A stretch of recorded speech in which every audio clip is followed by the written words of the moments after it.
Transportation assistance is also available.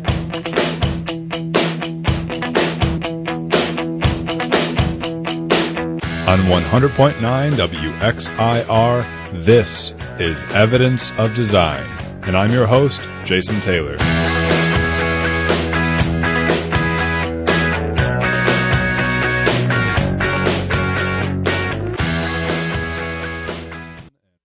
Good morning and welcome to Evidence of Design. I'm your host, Jason Taylor, and I'm joined by one of our past guests today, Graham Hughes. Hi, everyone. Our usual co-host, Matt Chudwell, couldn't make it today, but he is most definitely with us in spirit. And on today's show of Evidence of Design, we'll spend most of the time talking about Facebook, data privacy, and what it means to be a private citizen, and if that's even possible in 2018. This is our 12th episode of Evidence of Design, and we're actually continuing the discussion from episodes 5 and 6 of our show when we discussed the evolving scandal of data analytics firm Cambridge Analytica and Facebook's privacy policies. Graham, I think, ironically, you actually last joined us during those episodes. Yeah, that's the first time I came on. When you asked me to come on today, I kind of thought that, this might be the only thing that you talk about since it's the same topic. But it might seem that way. You're becoming the resident expert in data privacy, so. I have, no qualification to be that person, but I'm glad. That's great. So, as a reminder, folks, if you want to listen to Graham's past shows with us or any of our past shows, you can check us out on YouTube by searching for the Evidence of Design channel. Just be sure to be specific with your search by searching something like Evidence of Design Episode 5. Also, we would love to have your participation during the show today, so please email us at any time at evidenceofdesign101@gmail.com or give us a call at 585-219-8889. Well, let's just get right into it. As a quick reminder, on March 17th of this year, the New York Times and other organizations broke the story that a political consulting and data firm by the name of Cambridge Analytica acquired millions of Facebook users' data without their knowledge. It is now known that 87 million Facebook users' data was compromised. This is significant because Cambridge Analytica used data in an attempt to influence political campaigns by micro-targeting advertisements to people based upon their likes and dislikes. This practice is relatively new due to the widespread use of the internet, social media, and big data, and it's now known as psychographic profiling. Organizations that have lots of your information, like Facebook, are in theory able to influence the types of content you see and play off your hopes and fears and likes and dislikes. This is important for many reasons, and one of which is the increasing power of these corporations. At the same time, there's also the ubiquity of fake news and the increasingly polarizing, partisan nature of our society, where we are able to comfortably reside in our own media echo chambers and bubbles. This effect may create distrust to such an extent where people are unable to even agree on the same set of facts. All in all, this whole phenomenon may pose an existential threat to democracy. There's so much more to the story, including the Trump campaign and Steve Bannon and conservative megadonors, shell companies, foreign interference in elections, campaign finance, media literacy, and, of course, Facebook and data privacy. Again, if you want more of a background on this, you can check out episodes 5 and 6 of our show on YouTube. However, now we'll spend the rest of our time looking forward on today's show, and we'll look at Facebook and data privacy. Because Mark Zuckerberg, Facebook's CEO, recently testified in front of the European Union's Parliament on May 22nd. This high-profile testimony followed similar high-profile meetings when Mark Zuckerberg testified in front of the Senate Judiciary Committee on April 10th and the House Energy and Commerce Committee the following day on April 11th. So, let's lead off discussion with clips from both of the testimonies from the U.S. and EU, and Graham and I will try to get into the significance of what is going on with Facebook and data privacy. So why don't we start with our first clip. This one comes from Guy Verhofstadt. I really hope I'm pronouncing that right, but he's a Belgian. He's from Belgium. He's a Belgian. He's a Belgian. He's from Belgium, and he is the leader of the Alliance of Liberals and Democrats in Europe. So listen to what he has to say. I really think we have a big problem here. And it's not solved by saying we're going to fix it ourselves. And you have to ask yourself how you will be remembered. As one of the three big internet giants, together with Steve Jobs, I should say, and Bill Gates, who have enriched our world and our societies. Or on the other hand, in fact, a genius who created a digital monster that is destroying our democracies and our societies for the moment. That's a question that you have to put for yourself.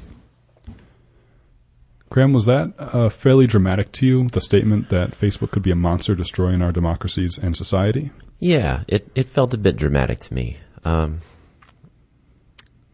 at the same time, I don't really know if he's wrong. You know, the impact that Facebook had on the American election, at least, and I'm not really all that familiar with elections in many other countries, at least at this time. But the potential that it has to impact elections in that way, and of course so many other things, he had a point. Mm-hmm. Yeah, it definitely sounds dramatic at first glance, like, especially with his accent, like it's destroying the societies. But I think I actually sort of agree with him. I think there's warrants to his claims, and for example, there's a lot of big questions about Facebook right now, and not just Facebook, but where we as a society are going in terms of how data is used, collected, and analyzed, because we as a species have never had to deal with what we're dealing with now in terms of the aggregate collection of data and the potential uses of it. So some of those big questions for me, for example, are, was Cambridge Analytica an isolated incident, or was it just the tip of the iceberg?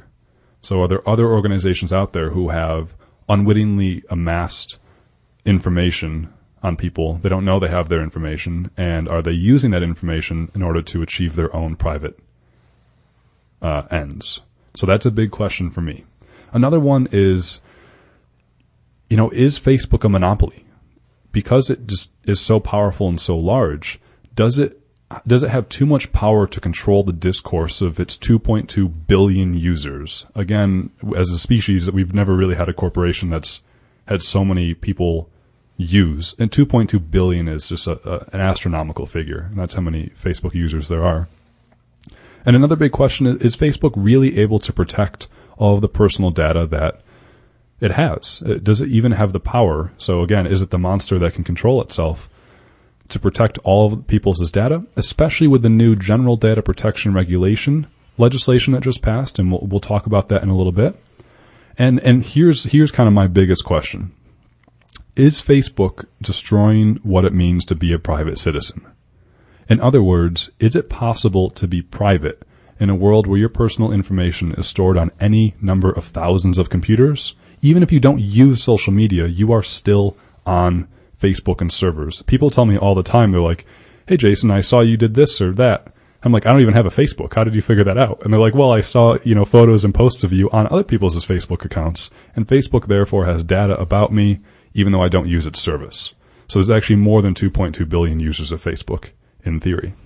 So first of all, is Facebook destroying what it means to be private? And second, is it even possible to be a citizen when foreign organizations have access to your information, such as Russia, and when corporations are increasingly taking over the power of national governments? So that's a really big question to me. Is Facebook destroying what it means to be a private citizen? And I kind of agree with Guy Verhofstadt here, where we really have to think about whether or not Facebook is the monster. And not just Facebook, but of course, it's a bigger conversation. So, Graham, I know there's really three testimonies we're talking about here when Mark Zuckerberg spoke to the Senate and the House committees and also the European Union Parliament. I don't know if you had, were you able to catch any of the European Union meeting at all? Yeah, I was able to catch some clips and some highlights. That first clip, and I had seen that one before. Yeah. For example. Yeah. Yeah. I don't know if you got the same sentiment, but it seems like the reaction is that Zuckerberg walked away better from the U.S. committees than he did his testimony in the European Union. Yeah, it seemed like people were pretty upset with the format of the testimony at the EU. Absolutely. I think that it wasn't long enough, and the legislators, from the EU, they spent a lot of time just talking at him and saying stuff instead of answering his questions or posing questions and getting his answers.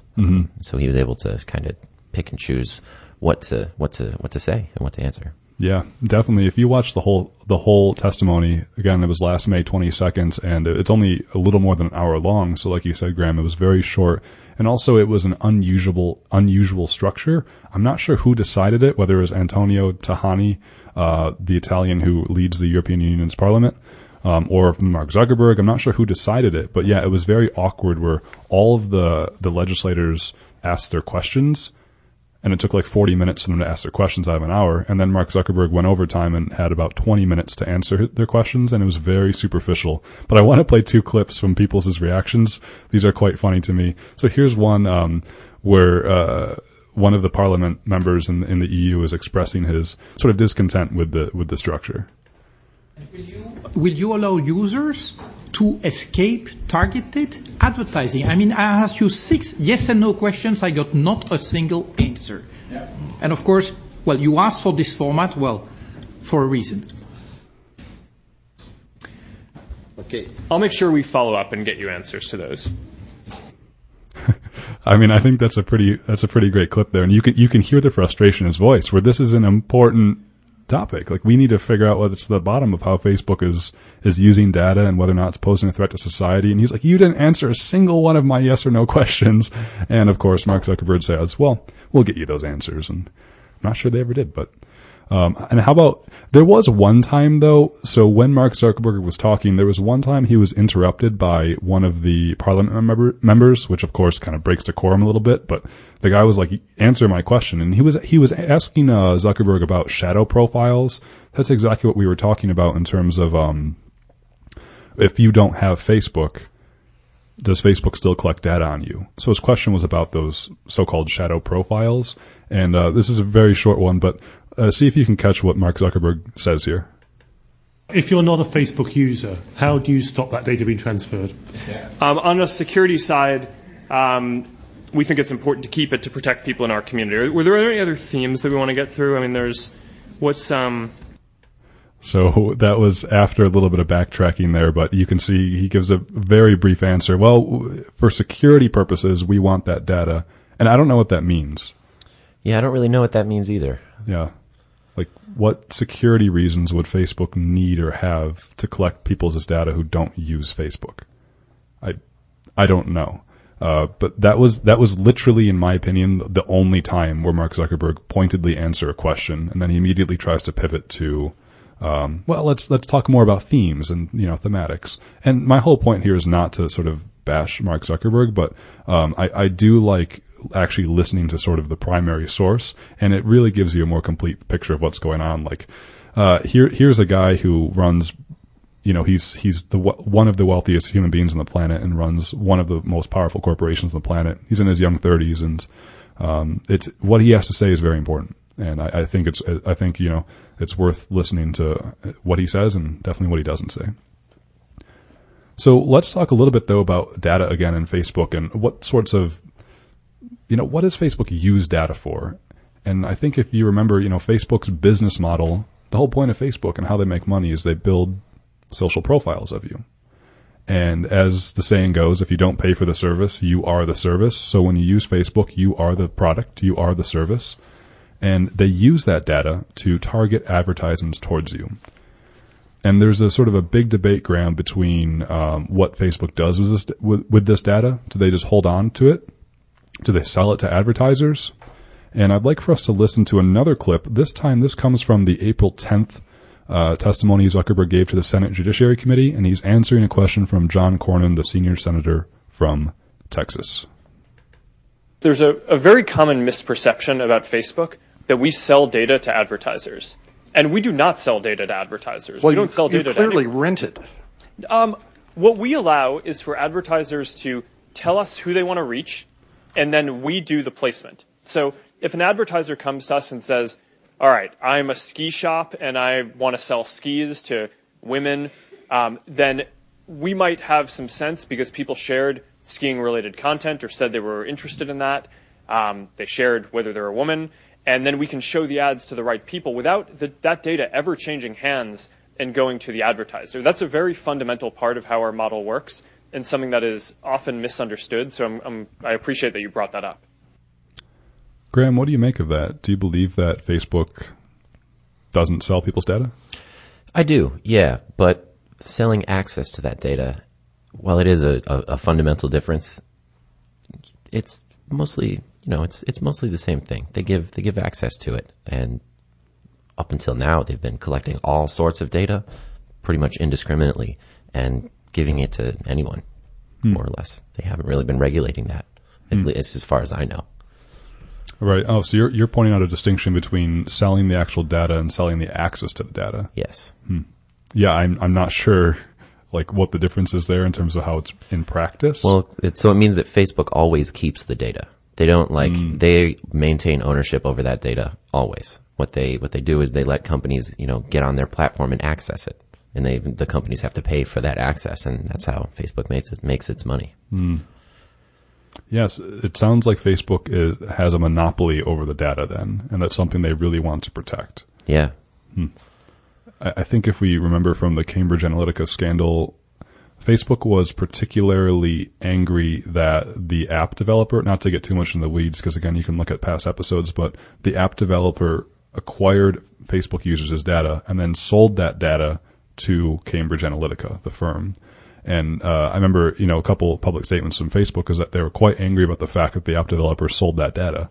And I think they are is because they no longer control the data by themselves. And Facebook wants the monopoly over the data. And once other companies sell it, that's a problem. So one, there's two sides to that. One, Facebook wants the monopoly. And two, I think you can argue that, you kind of want your data to be in one location. That's a fair argument. Yeah. You're right. I think that it makes a lot of sense for one centralized organization, whether it's a corporation or, some publicly controlled institution is another question, but it should be centrally located so that people know where it is and can, exert some sort of control over that data. I definitely agree with you, but I think it's important to add to that discussion that Facebook is so large and powerful that when we talk about Facebook, we're talking actually about like multiple entities. So Facebook controls most noticeably Instagram and WhatsApp. And in the economics and business lingo, there's things called vertical integration and horizontal integration. So those are terms used to describe when a company expands its operations to make itself more powerful and close out other aspects of the market. So Facebook has vertically integrated, meaning it's tried to control more of its own supply chain. Tesla is famous for trying to do this now. Back in the late 1800s when there were sort of robber barons in the U.S., Standard Oil, all those companies were famous for vertical integration and trying to control the whole supply chain. So, for example, Tesla tries to make its own steel. That's an example of controlling the entire vertical supply chain of a commodity. It's hard to describe what the commodity is for Facebook, though, because it controls information. And that's not, we were talking a little bit before about information's not necessarily a raw material. Like you can't extract it from the earth in the same way you can fashion steel. But it still exists and is malleable, and of course, people put money on it.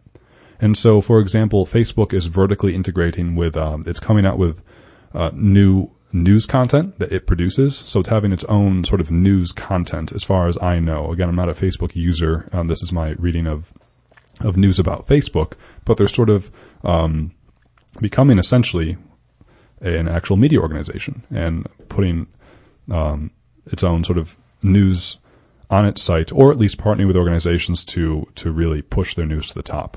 So that's an example of vertical integration where Facebook is expanding to really control the entire supply chain of information, but also it's much more easier to understand how Facebook has definitely horizontally expanded because it's acquired apps like Instagram and WhatsApp. And, the famous statistic is that Google and Facebook have bought out 2 companies a month for the past, decade. So you can go to Wikipedia or whatever and look at that, tons of other websites. And it's really phenomenal the amount of small startups like you were talking about, Graham, and other companies that huge corporations like Google and Facebook have been buying out. So when we talk about Facebook, it's important where, again, I agree with you that I'd want my data to be in one place so it can be held accountable and we know where it is. But the problem is that in the digital media age, there's so many other small companies and organizations out there that when we talk about Facebook, we're actually talking about Facebook ... like all this other stuff. And I don't know that we actually know what that means. For example, some of the questions the European Parliament members asked was, Mark Zuckerberg, will you make it so that if you're a user of Facebook, your information does not automatically transfer to WhatsApp or Instagram? So they're wanting to separate those things. And Mark Zuckerberg avoided that question, which probably means that's not true. So if you use, Facebook and Instagram or WhatsApp, or if you use one or not the other, it's all becoming part of a much larger big package. So again, is your information really in one, server room somewhere? Probably not. And I'm not sure how that works. But the point is that I think it's more complicated than it seems. So perhaps we'll listen to one more clip, this again from Guy Verhofstadt, and he's talking about what we've been talking about. Is Facebook a monopoly with all of the data it owns? But it's like somebody who has a monopoly in making cars is saying, look, I have a monopoly making cars, but there is no problem. You can take a plane. You can take a train. You can even take your bike. So I have no monopoly. So there is a problem there. I love that act. You can even take your bike. A monopoly. Monopoly. It's pretty great. So does he have a point, Graham? Facebook, is it a monopoly? I mean, I certainly think it is. Mm-hmm. Are there other competitors to Facebook, though? Well, as far as providing access to your data, Google and Amazon, but they provide very different kinds of data. Amazon, for example, provides data on what kind of things you like to buy. Google provides data on what kinds of things you search for. Facebook provides data on who you are. So it's, in a way, they do have competitors, but no one really has a collection of data like Facebook. And, what you were just talking about, how they've been buying up all these other companies. They've prevented other companies from doing that. Right. So, yeah, I think they certainly are a monopoly. Yeah, especially if you're only naming the competition as Google and Amazon, like that's, those are mega corporations too, with GDPs, with actual profits higher than many other countries on the planet. So, insanely powerful organizations that controls, like you said, information, people's profiles. I agree with Guy Verhofstadt, but I would extend his argument. So he says, Facebook would say, well, if you don't want to use social media, like me, you can still communicate with your friends in other ways. Just text them, just call them, of course, but Facebook owns things like WhatsApp, which text and calls, but, I digress. I would actually say it's worse than that. And I would say Facebook also owns the planes and the trains and the bikes as well, not just the cars. And because, again, of that vertical and horizontal integration, Facebook is increasingly controlling access to communication and information. And that's really powerful. And again, we haven't really seen that before. And there's this term I want to throw out called functional sovereignty. So the idea is that Facebook and other really large corporations increasingly have functional sovereignty. And again, way back in our first episode, we defined sovereignty as the ability to control something in a specific way. So nation states, countries have sovereignty over only their territories within their geography in some extent. But, so tech companies increasingly have functional sovereignty, and they control and supervise really the participation of people inside of the activity of people, which talks about, in terms of information and communication, that's everything. They're really controlling what you're doing at all times in subtle ways. Of course, Facebook is not yet the puppeteer, but it's changing the conditions through which you communicate. And that's really important. For example, if you have an Android phone or use Google service, and if you Google weather, Google's weather service will pop up what the weather is. You will never be using alternative possibilities to see what the weather is. Something as mundane as that. And that sounds so stupid. Like, okay, the weather is simply the weather.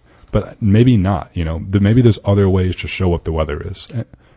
Well, so Facebook, for example, if they really do go and create this new Facebook News, become a media company, and you search on Facebook for, some current event, I would imagine that they would direct you to Facebook's, writing on that, which, as I'm sure we know, given all of the other, sources of news and media and information out there would be biased. Mm-hmm. Whether we like the bias or not, it would be. Yeah. And this is about to be legal because we know that Ajit Pai, the head of the FCC, repealed net neutrality, which means that your internet service providers can privilege certain news now, and that they've done that in the name of, here we go, the neoliberal thing, like they've done that in favor of competition and freedom of spirit and entrepreneurship and markets and all that. And all it is an attempt for companies to make more money and control the things that you see. Exactly. And that's all it is. And, Democrats and Republicans, the vast majority of Americans do not want net neutrality repealed. But because we live in a government that is beholden to the power of corporate interests, this is the reality we get, where the people's wishes aren't fulfilled. And, that's definitely a problem, and I think that's a great example. Another example is the proposed merging of CVS and Aetna.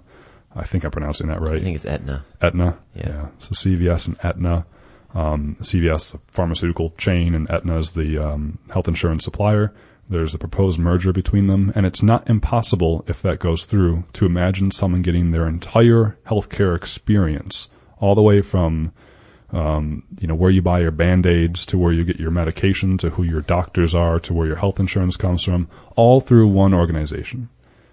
And that might sound convenient, but the problem with that is that it's too much power, and it goes against, ironically, this is the problem with, capitalism, is that it tends to eat itself. If the whole point of capitalism is to promote competition so that individual entrepreneurs, any Joe Schmo out there, can create their own company and be profitable, CVS and Aetna completely obliterates that possibility. So there are things like Facebook and Google and all the rest of it.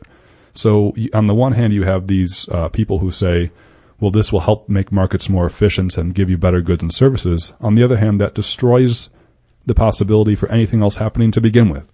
And it doesn't work all that well. However, you know what, Graham? There is a light at the end of the tunnel, and that, I believe, might be the General Data Protection Regulation. Before we jump into that, I want to remind listeners that they are listening to Evidence of Design here at 100.9 FM WXIR. Thank you all for tuning in. We were talking about Facebook and data privacy. Don't forget you can email us throughout the show at evidenceofdesign101@gmail.com. We would love to hear from you. And why not? Give us a call, 585-219-8889. So, Graham, recently something passed in the European Union last Friday? I think it was May 21st, I want to say. May 1st. I think it was a little bit after the Zuckerberg testimony. Was it? It might have been. So I know it went into effect on the 25th, but I'm not sure when it passed. Exactly. Right. Yeah, so it went into effect the 25th. So this is a thing now, right? And can you tell me and listeners a little bit about what the GDPR is? Sure. So the General Data Protection Regulation, or GDPR, basically is this new mega regulation over data in all its forms, over mostly on the companies that collect, distribute, and process data in the EU. So it's got lots of specific regulations, which are very interesting, and if you like that stuff, I would highly recommend going and researching it a little more, because it's a very, very detailed and comprehensive bill. But basically it gives European citizens stronger rights over their own data and how companies collect it, use it, and distribute it. There's a new definition of personal data under the GDPR, which is very important for the rest of the piece of legislation. It defines personal data as anything that relates to an identified or identifiable individual. For example, your name, address, email address, location data, or computer IP address. It also defines things like sensitive data, such as religious beliefs, racial or ethnic origin, sexual orientation, trade union membership. Things like that are also subject to extra protections. Like I said, that's very important to the rest of the legislation and how it regulates the companies that collect, use, distribute, process, etc., all that data. This, like I said, it only applies to companies with customers in the EU, but that's regardless of whether or not the company itself is based in the EU, and thus it could have ramifications for people all across the world, with companies, major companies like Facebook and Google, changing their practices for all their customers, because it would be, very difficult for a company to regulate the data it collects for citizens in the EU differently than in, say, the United States, because we all use the same platform, more or less. So this law it's pretty historic. It was initiated back in 2012, and lawmakers have been fighting for it for about 6 years now, and it finally passed and was just put through. According to The Guardian, it wants 2 fundamental changes to legislation that preceded it, which was the 1995 Data Protection Directive. The first is universality, a common set of rules and practices that apply across the continent of Europe, and eventually is hoped the world. And second is enforcement, which is the capacity for regulators to fine any company in breach of the GDPR as much as 4% of its total wide sales. Wow. Both of these are like major headlines, of course. So I don't know exactly what the profit or the revenue of Facebook is per year, but I would imagine it's pretty high. Yeah. And they wouldn't want to lose 4% of that. That's right. So, like I said, this is much, much stronger and more enforceable than previous ones. But how that gets enforced is pretty interesting. So in Ireland, for example, there are a number of many large multinational corporations with their European headquarters. So in preparation to enforce this law, the Data Commissioner of Ireland, Helen Dixon, just recently, within the last couple of weeks and months, she hired over 100 new staff members to enforce this, which I find really interesting, how a government goes about enforcing it. And that includes everyone from lawyers to communication staff, investigators, data analysts, all that kind of stuff. So a few of the stronger rights that will come for Europeans under this new law, they'll receive clear and understandable information about who is processing their data and why, access to data in organizations, access to data an organization holds about them. They can ask for personal data to be erased if there is no longer any legitimate reason to keep it. So, for example, Facebook keeps a lot of the data from old profiles.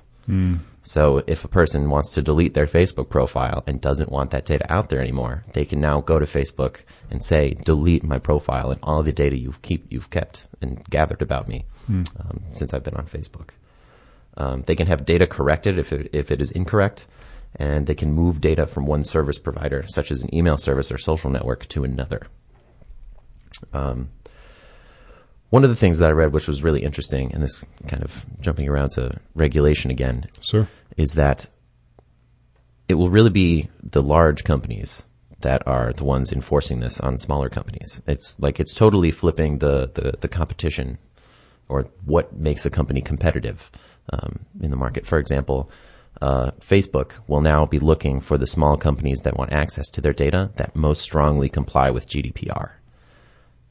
Because Facebook doesn't want to get fined, because if they give access to their data to somebody that's not compliant and it gets discovered, then both companies get fined. So in that way, it's kind of going to be self-regulating. It's a really, really big, comprehensive data plan. And like I said, there's all sorts of stuff. If you want to learn more about it, I highly recommend going and researching it yourself, because I don't think we can do it all justice here today. But the main takeaways are it's very historic. It will really increase European Union citizens' ability to control their data and who uses it and how those companies use it. And it could have global impacts going forward. And it only just rolled out on May 25th, which was about a week ago. So we'll have to see what happens. But I think it's already starting to affect companies in the EU and here in America as well as around the world. I know I've been getting a lot of emails from different companies and organizations I sign up with, and they're like, we've updated our privacy policy. And that is a direct result from the passing of the GDPR, which you mentioned, Graham. It's interesting. I wonder how that affects us as Americans. It sounds like it definitely does, and I'm seeing it with these emails. I'm getting updated privacy statements, but it's very interesting. Interestingly, another interesting thing to me is that there are other places around the world that are starting to pass similar legislation, one of which is Vermont. The Vermont. state of Vermont has passed very similar legislation just very recently, regulating data in very similar ways. You said around the world, and I was like, where could that be? And then Vermont. Vermont. Yeah, the state of Washington is also looking into passing similar legislation. Yeah. 6-hour drive to Vermont. Yep, You know? and you can have your data highly regulated. I'm sure. That's not, I don't know much about legal anything. I'm not a law expert, and I wonder what the enforcement capacity is of this. As we know, I think I'm blanking on the name. That organization that was passed after the Great Recession, the federal or something that consumer protection. Oh, the FC. Federal Consumer Protection Bureau. Let's go with that. The organization that was tasked with protecting consumers because banks had ripped off a bunch of people in 2008, and then Trump had sort of tried to dissolve that, and now I really, maybe Mick Mulvaney, I don't want to spew lies at all of you, but basically that organization is de facto doing nothing. And I'd love to do an entire show on that, because that is just super important that our government is removing protections on consumer finance, because conservatives think that it hurts the market when in reality they just want to make more money. But I hope that the GDPR is able to, that happens to liberals too, by the way, I should be fair. Liberals definitely do that as well. The GDPR though, I hope that it has some teeth behind it and that it's really able to rein in organizations like Facebook. And I worry, so Facebook's revenue, if I look at this and whatever, I just Googled it, if I can trust Google, of course, Facebook's revenue in 2017 was $40 billion. I'm guessing that Facebook has entire bank accounts for lawyers who can fight any legislation that comes at them and can stall and fight with the best lawyers out there for a long time. And of course, hiring 100 staff members would be great for this organization. And I just hope that, Facebook and other huge tech companies, just because they already have so much power, that they're not able to prevent any enforcement from happening. Well, so it does have a lot of teeth. Like I said, it can take up to 4% of a company's total revenue. So I'm not good at math, but Sure. Of 40 billion, that's at least $1 billion or $2 billion. Yeah. I think. 4. So in that way, that's a pretty significant chunk of a company. Mm-hmm. But then companies themselves also have incentive to follow this. This past year has not been good for Facebook. Like Mark Zuckerberg and Facebook have come under a lot of heat. Yeah. And the public, the EU, and the public that they represent have come out with this package and say, if you follow these things, you'll be good. And I think, I don't think Mark Zuckerberg is that bad of a guy. Mm-hmm. I think he's a pretty good guy, just trying to do the right thing and run a company. Mm-hmm. And so I think, I'm hopeful that even from his own, his own personal drives, as well as Facebook's motivation to stay, in the good of the public, I think that'll also help them enforce it. Mm-hmm. Absolutely. And yeah, we'll get into that real quick. And like the big picture idea from Mark Zuckerberg is actually quite interesting. A quote from him we'll look at. And as we know, the EU is generally more in favor of legislation than the U.S. is. The U.S. is very much hands off right now in its political climate, and I don't see any big data regulation coming through our federal government. But maybe it'll be up to the states to try to do something. That's usually the way it goes. That's right, until it trickles back up to the federal government. Yep. So I hope in our remaining time here, folks, you're listening to Evidence of Design on 100.9 FM WXIR. I hope that I want to pivot now and talk about Facebook and AI, because if you listen to what Mark Zuckerberg is saying, this is a huge piece I really want to get into. We'll try to go fast with this, but it's important in terms of Mark Zuckerberg seems to be saying that, look, I know we were wrong in the past on all these different issues. I know we were wrong, but look, in the future, things will get better because we are going to have better artificial intelligence. We will have better AI tools to prevent the misuse of information, to prevent fake news, to prevent fake accounts, to prevent bullying, terrorism, cyber harassment, all the rest of it. Mark Zuckerberg is like, hey, we will have better AI. So if you don't mind, Graham, let's play a clip from Mark Zuckerberg. This is him speaking to the EU Parliament May 22nd, talking about just this issue.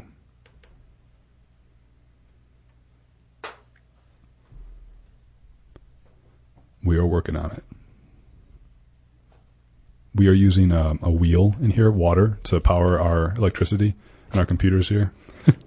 We might not be able to get that one. Why don't we try, if possible, the AI information, or AI removing fake information? We are facing technical difficulties here. That's all right. We will keep working on it.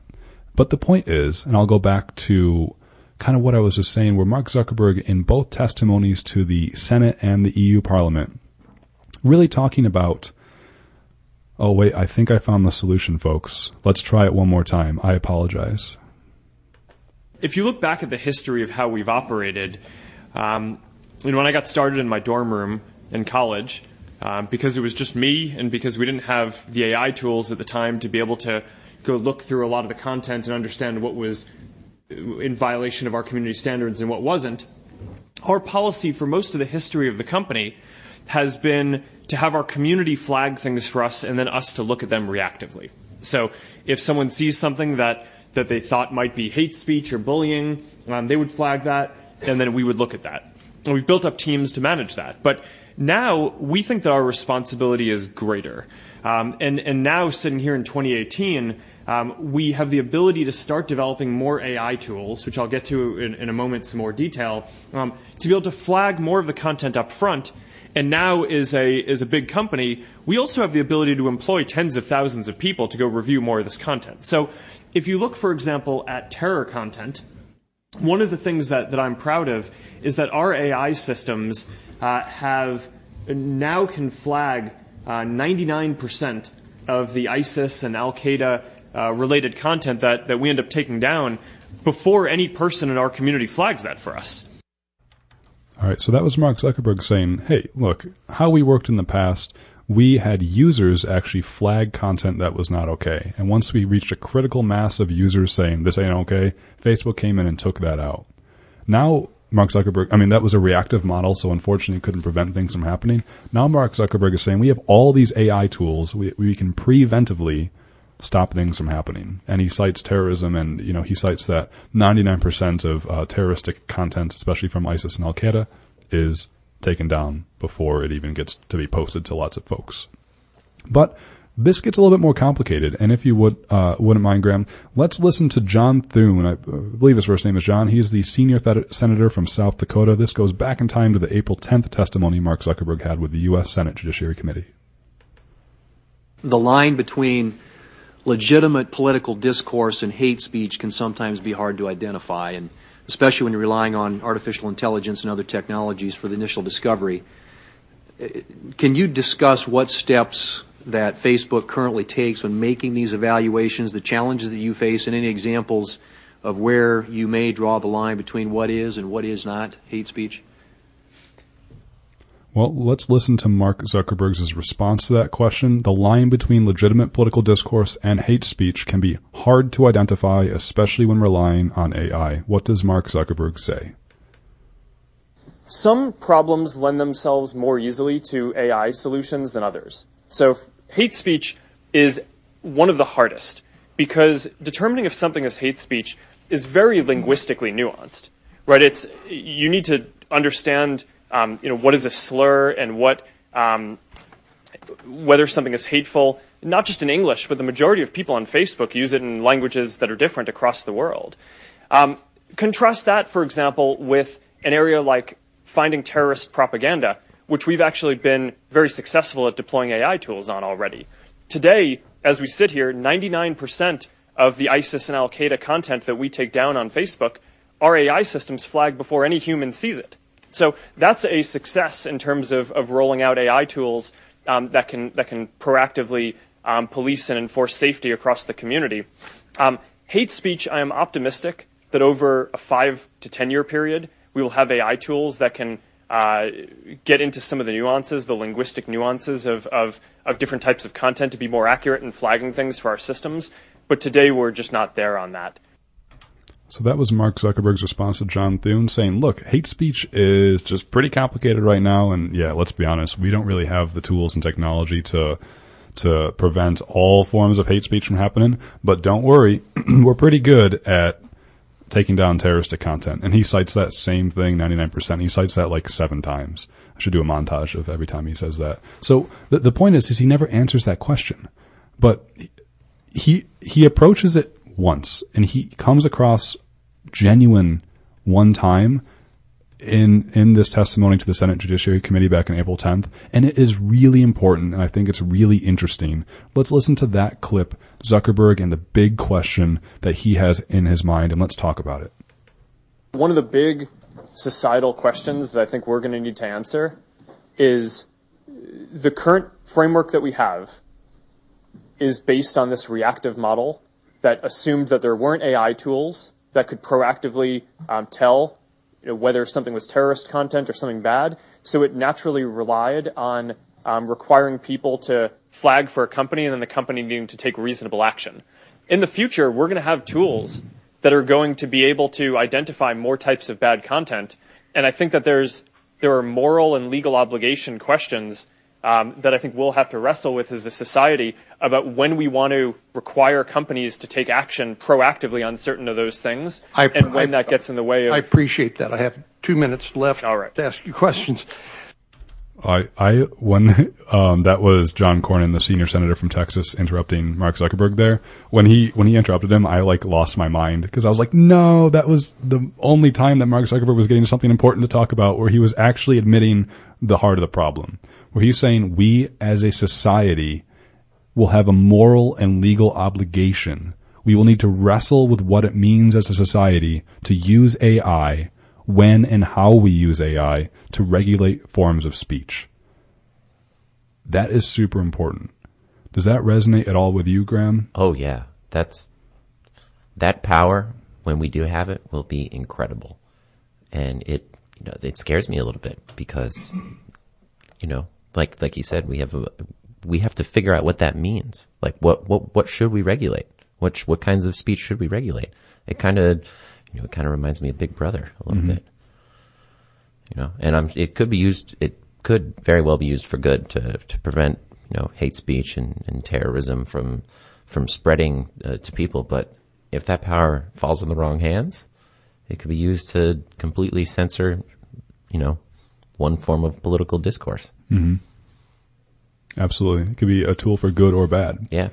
And my limited understanding of how AI works is it's a formula. It's literally a computer formula, as like everything that we use electronically is. It's a formula, math, that determines when something is or is not following the rules of the formula.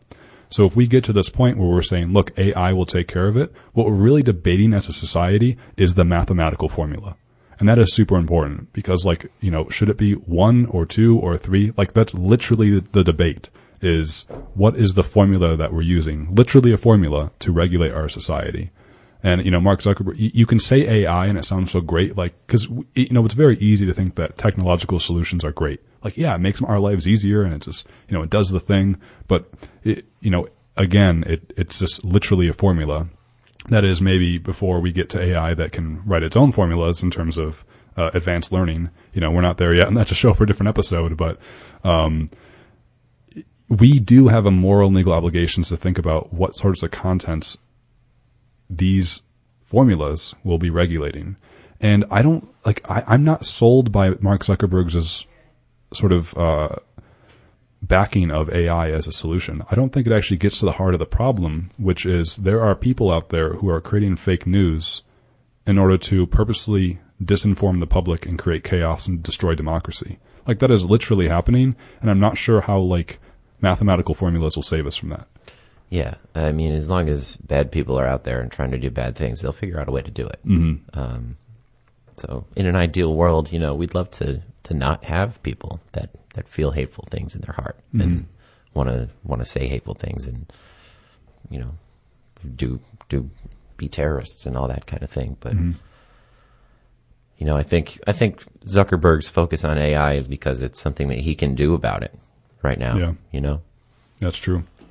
Yeah, I'm probably a little too hard on him, because you're right. Things like terrorism, or hopefully racism, you can sort of, with the formulas, you can put keywords in, key triggers, and those formulas, the AI will sort of shut down those harmful posts. But it does, as John Thune said, it becomes really hard with things like hate speech. Yeah. For example, when someone says Hillary Clinton is running a, child trafficking ring out of a pizza shop, I mean, that's harmful. It destroys the foundations of our democracy. And I don't know what we do about that. Yeah. Is the answer to prevent that message from getting spread across a platform like Facebook? Or is it, figuring out why we have people that believe that in the first place? Mm-hmm. Yeah. I would say the latter, but that's a much more difficult thing to tackle. Right. And so, there are people on both sides of the aisle picking up this issue, and I find this really ironic. Let's listen. We'll have two more short clips. This clip is from Nigel Farage. For folks, he is a British legislator, most famous for really leading the charge in the UK for Brexit. This is Nigel Farage speaking at the May 22nd testimony with Mark Zuckerberg, and hear what he has to say about, is Facebook censoring conservatives and the right? I'm watching very carefully the testimony that you gave on Capitol Hill. Time and again, people asked you, is this genuinely a neutral political platform? And you come up with the same line again and again. It's well crafted. You say that Facebook is a platform for all ideas.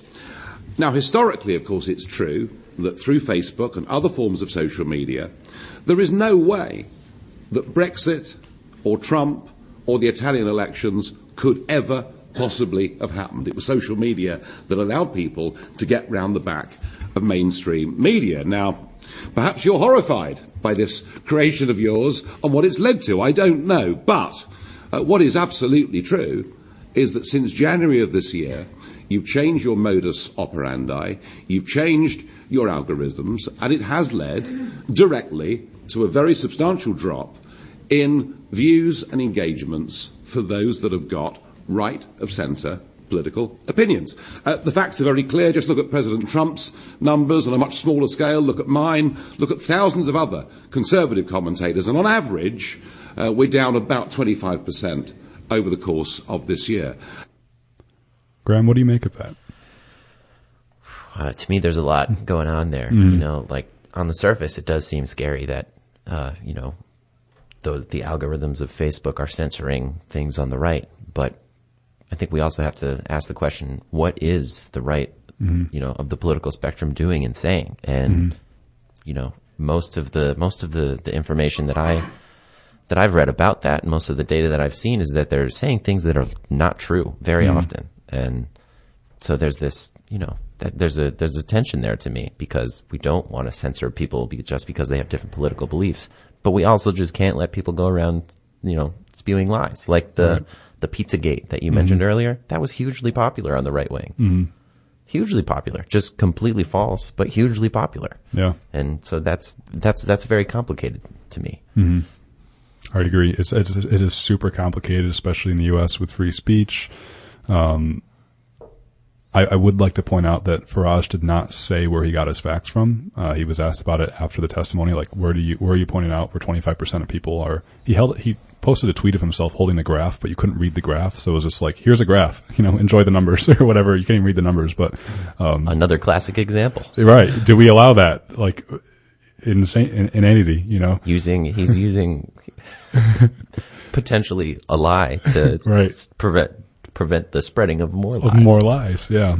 So it's also worth pointing out that conservative websites and posts from the research I did for the show get more views than liberal sided posts and whatnot. You can take my word for it there, and I would have to do more research, but in general, conservative pages have more viewership anyways. What I've seen in some studies of the media landscape, so to speak, is that over the last decade or so, right of center, media publishers have moved further and further and further to the mm-hmm. right. They've become very extreme, yes, so to speak. And you're gonna have to take my word for mm-hmm. it as well. But that's part of the reason that people are, drawn to them so heavily, because these right-wing media outlets are saying very right-wing things that Yeah. get people really, really fired up. They capture your attention. Absolutely. Exactly. I mean, yeah. Think of like the biggest right-wing media outlets, Breitbart and Fox News. Mm-hmm. Those are very Very right-wing popular, yeah. and very popular. Yeah. Yeah.